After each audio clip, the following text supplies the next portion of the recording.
Aloha and mahalo. On Wednesday, March 20th, the Legislative Committee of the Hawaii Senate heard from the public on the Convention of States Action Article 5 application. The COS Hawaii volunteer activist team gave powerful citizen testimony.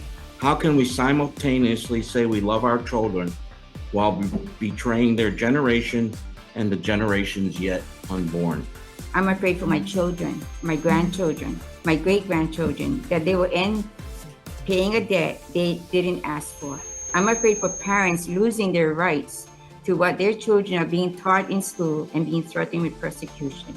I'm afraid that money are being printed for $6 trillion out of thin air, and who's going to pay for that debt? Again, our children and grandchildren.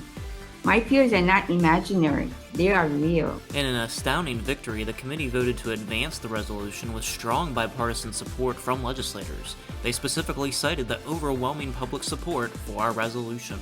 With the overwhelming testimony all in support, the chair's recommendation is to pass both of these resolutions out as they are. Last week, COS endorser and president for Patriot Academy, Rick Green, appeared alongside Mark Meckler on Flashpoint, and he floated an interesting idea for a constitutional amendment. They've been counting illegal aliens in the what the Constitution calls the enumeration. We came up with this word census because now it's way more than just counting the people in your home.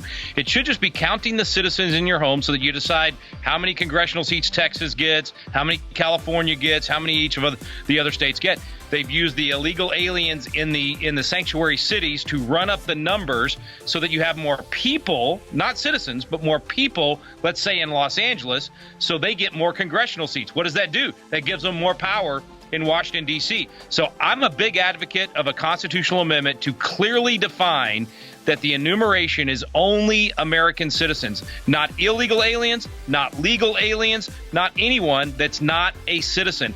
And Gene, I'm going to say this is a huge issue that we need to put a lot of effort behind. It's part of why I'm a big supporter of what Mark's doing with Convention of States. We have to get these amendments into the Constitution to get us back to an actual constitutional republic. COS President Mark Meckler also appeared on the Rob Carson show, and the Newsmax radio host expressed his support for our movement. Maybe not so much of the Supreme Court, but certainly in the deep state, a bunch of very corrupt individuals who make our founders' abuses and usurpations pale by comparison. I believe that the Convention of States is the only thing that can really save us. Can the federal government collude with big tech to censor citizens? Well, they have, especially during the COVID era.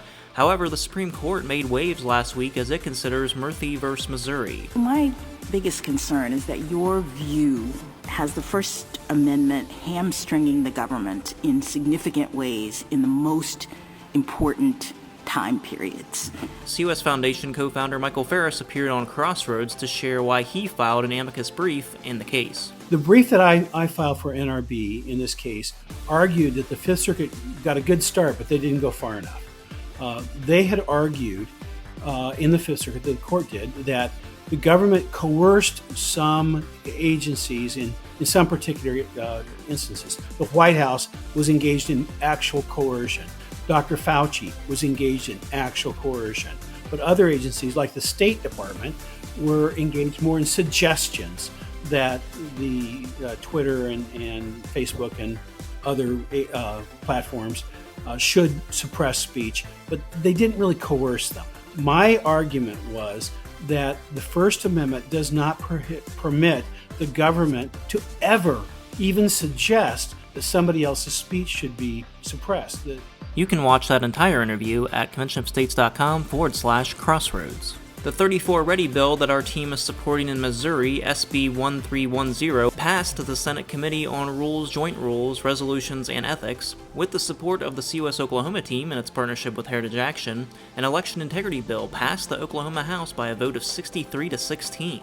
This bill would prohibit ranked choice voting. With the support of the COS Georgia team, the Georgia Promise Scholarship Act was favorably reported from the House Education Committee. And finally, here's some snapshots from COS events going on around the country, including Utah, South Carolina, Vermont, Louisiana, and Montana. And now, you're up to date with Convention of States.